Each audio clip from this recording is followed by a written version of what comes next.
భారతదేశ రాజకీయాల్లో పశ్చిమ బెంగాల్ ఎప్పుడూ ఒక hot topic. Bharatiya Janata party, Trinamool Congress మధ్య అక్కడ జరిగే సైద్ధాంతిక పోరాటం ఎప్పటికప్పుడు జాతీయ స్థాయిలో చర్చనీయాంశం అవుతూనే ఉంటుంది. ఎన్నికలు ఉన్నా లేకపోయినా బెంగాల్ గడ్డపై ఎప్పుడూ రాజకీయ వేడి రగులుతూనే ఉంటుంది. ఇప్పుడు తాజాగా పశ్చిమ బెంగాల్ రాజకీయాల్లో ఒక కొత్త అంశం తెరపైకి వచ్చింది. పశ్చిమ బెంగాల్ సీఎం సువేందు అధికారి చేసిన ఒక సంచలన ప్రకటన ఇప్పుడు రాష్ట్ర రాజకీయాల్లో పెనుదుమారం రేపుతోంది. రాష్ట్రంలో 3 కీలకమైన చట్టాలను ఆయన తీసుకురావాలని నిర్ణయించారు. దీంతో దేశవ్యాప్తంగా ఈ చట్టాలపై ప్రస్తుతం చర్చ నడుస్తోంది. అసలు సువేందు అధికారి తీసుకురాబోతున్న ఆ 3 చట్టాలు ఏంటి? దీని వెనుక ఉన్న కారణాలేంటి? బెంగాల్లో ఈ చట్టాల ప్రభావం ఎలా ఉంటుందో ఇప్పుడు చూద్దాం.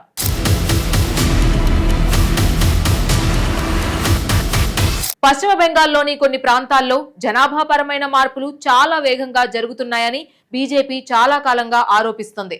ఈ నేపథ్యంలోనే సువేందు అధికారి అధికారంలోకి వచ్చాక తాజాగా ఒక కీలకమైన ప్రకటన చేశారు. రాష్ట్రంలో అమాయక ప్రజలను, ముఖ్యంగా గిరిజనులు, అట్టడుగుల వర్గాల వారిని ప్రలోభపెట్టి, భయపెట్టి లేదా మోసం చేసి మత మార్పిడులకు గురి చేస్తున్నారని ఆయన ఆరోపించారు.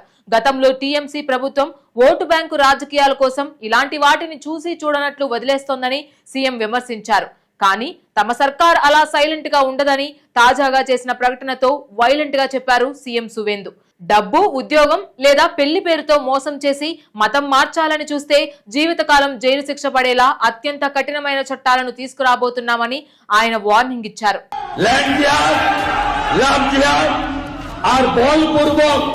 ধর্ম পরিবর্তন করার বিরুদ্ধে কঠোর এবং কঠিন আইন এই সরকার আনবে।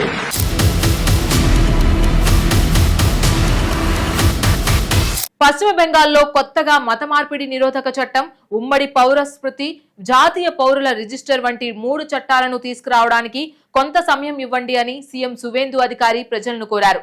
పశ్చిమ బెంగాల్ సాంస్కృతిక గుర్తింపును, జాతీయ స్వభావాన్ని బలహీనపరచడానికి తన ప్రభుత్వం ఏ శక్తిని అనుమతించదని సువేందు అధికారి గట్టిగా చెప్పారు. ఈ రాష్ట్రాన్ని భారతదేశానికి సాంస్కృతిక, ఆధ్యాత్మిక రాజధానిగా అభివర్ణించారు. దాని వారసత్వం, విలువలను పరిరక్షించడం తమ ప్రభుత్వానికి ప్రాధాన్యత అని ఆయన అన్నారు. భారతదేశంలో ఇప్పటికే చాలా రాష్ట్రాలు మత మార్పిడులను నియంత్రించే చట్టాలను అమలు చేస్తున్నాయి. కానీ ఉమ్మడి పౌర స్మృతి అనేది మతం చూడకుండా అందరికీ ఒకే రకమైన పౌర చట్టాలను వర్తింపజేస్తుంది. ఇది దేశవ్యాప్తంగా చాలా కాలంగా చర్చనీయాంశంగా ఉంది. జాతీయ పౌరుల రిజిస్టర్ విషయానికి వస్తే ఇది చట్టబద్ధమైన నివాసితులను గుర్తించి అక్రమ వలసదారుల నుండి వేరు చేయడానికి ఉద్దేశించబడింది. ఈ 3 చట్టాలు పశ్చిమ బెంగాల్ రాజకీయ, సామాజిక రంగాల్లో పెను మార్పులకు దారితీస్తాయని విశ్లేషకులు చెబుతున్నారు.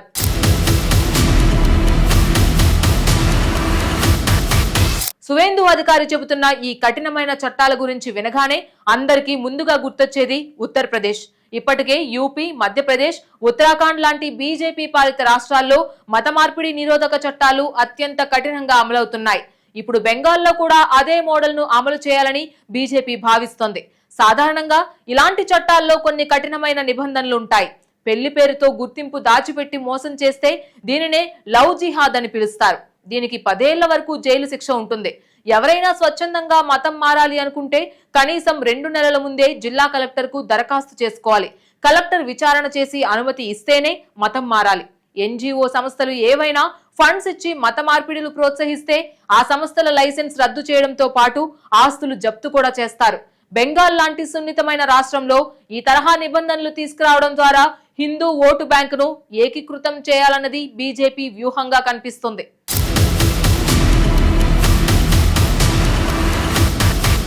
సరిహద్దుల నిర్వహణ గురించి మాట్లాడుతూ తన ప్రభుత్వం సరిహద్దు మౌలిక సదుపాయాలకు అవసరమైన భూమిని అందించి భద్రతా చర్యలను బలోపేతం చేసిందని సువేందు అధికారి చెప్పారు.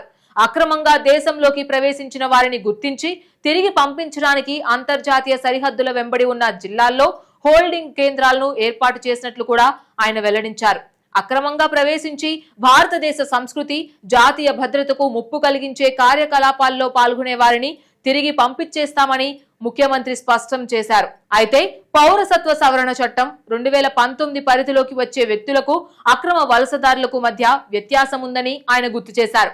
పొరుగు దేశాలలో మతపరమైన హింసను ఎదుర్కొని భారతదేశానికి వలస వచ్చిన హిందువులను చొరబాటుదారులుగా పరిగణించకూడదని, వారికి సిఏఏ నిబంధనల ప్రకారం పౌరసత్వం లభిస్తుందని ఆయన నొక్కి చెప్పారు.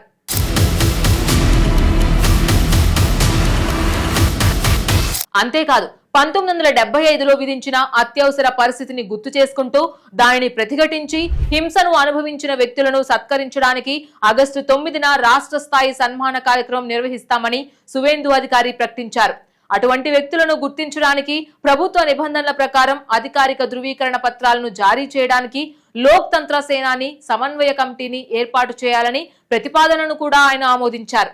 సిటిజన్ గవర్నమెంట్ ఫోరం నుండి రాజ్యాంగ సామాజిక సమస్యలపై సెమినార్లు, జాతీయ నాయకుల జయంతి వేడుకలు, ప్రకృతి వైపరీత్యాల సమయంలో సేవా కార్యకలాపాలకు సంబంధించిన ప్రతిపాదనలను ప్రభుత్వం అంగీకరించిందని ముఖ్యమంత్రి వెల్లడించారు.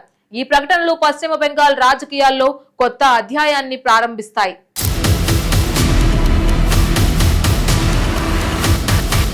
ఇదిలా ఉంటే టీఎంసీ ఈ ఆరోపణలను తీవ్రంగా ఖండిస్తుంది. బెంగాల్లో అన్ని మతాల ప్రజలు శాంతియుతంగా కలిసి జీవిస్తున్నారని, బీజేపీ కేవలం తమ ఓటు బ్యాంకు లబ్ధి కోసమే మతపరమైన అంశాలను తెరపైకి తెస్తోందని టీఎంసీ నాయకులు కౌంటర్ ఇస్తున్నారు.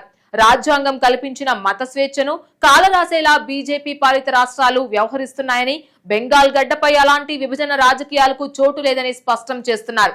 అయితే సరిహద్దు ప్రాంతాల్లో, ముఖ్యంగా బంగ్లాదేశ్ బార్డర్ చుట్టుపక్కల ఉన్న జిల్లాల్లో అక్రమ చొరబాట్లు, బలవంతపు మత మార్పిడుల వల్ల భద్రతాపరమైన ముప్పు ఏర్పడుతోందని బీజేపీ వాదిస్తోంది. మొత్తానికి పశ్చిమ బెంగాల్ రాజకీయాలు రాబోయే రోజుల్లో మరింత వేడెక్కడం ఖాయంగా కనిపిస్తోంది.